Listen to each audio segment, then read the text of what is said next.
In this first segment, we're going to watch a report that features a Schaumburg family fighting for access to a medical cannabis product here in the state of Illinois. It's a short report, and then I've got another exciting announcement regarding this report. So let's watch it first. Schaumburg family launching a campaign to allow medical marijuana to be delivered over state lines. They say their daughter's health depends on this. Ashley Surin, inspired by Ashley's Law, which gave her access to medical marijuana patches in school. Her parents say the patches have kept her seizure-free for the last 8 years. But the company that makes the patches has moved production out of state, and current law doesn't allow the patches to be shipped here. The patients are suffering. There needs to be major reform and legislation in the cannabis program and in the legislation as a whole in Illinois around the patients. We're being forgotten. We reached out to lawmakers for comment, but haven't heard back. All right. So the announcement is Maureen, who we just saw on screen here, this is Ashley's mom, will be sitting down with me to talk about everything that's gone on. We're going to talk about Ashley's Law, which of course was passed a few years ago.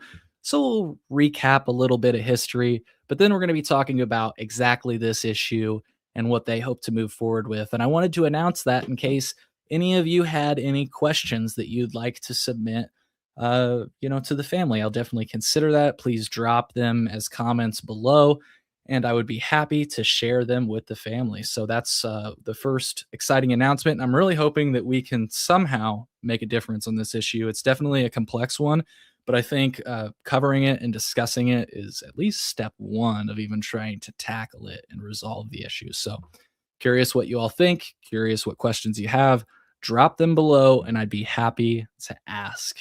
So people have been dropping comments. I appreciate you all for tuning in. We're about to segue to some updates that I have on cannabis-specific legislation in Illinois. Legislators are back, and so we're about to talk about that. But I just wanted to briefly give a shout out to people that are tuning in. Cole Cram, you might even see just a small peek of Cole Cram later on. We've got a few interviews to play in this episode of the Cole Memo, so it's a good one. We've got a lot to cover. Daily Homegrown, thank you for tuning in. Really appreciate you for smashing that like button. It helps, like I said. I'm sure you know all about it since you got your own YouTube channel, but in case anybody else is wondering, it really does help. K&MJ Squared says, hey, Cole.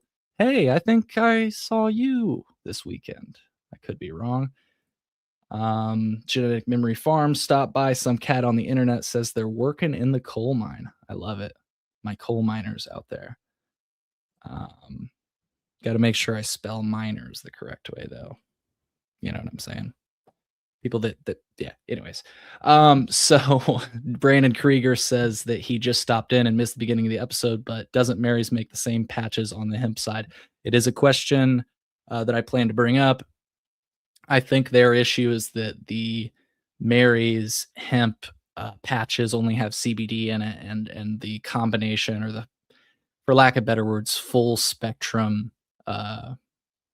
version of the product, which actually includes THC. I could be wrong. Please correct me if I'm wrong. If Mary's does produce like an equivalent, I'll let them know tomorrow and remind them that hemp has been a solution to a lot of these problems, including specifically the one that they talked about in that report, interstate commerce. So definitely correct me if I am on target with that, or rather if I'm wrong on that and Mary's does offer, their patches with THC, please let me know. Someone said, you have to give me an update on that. I don't know what you're talking about, but clarify for me. We are going to keep the show rolling. We're going to talk about the return of the odor-proof cannabis bill.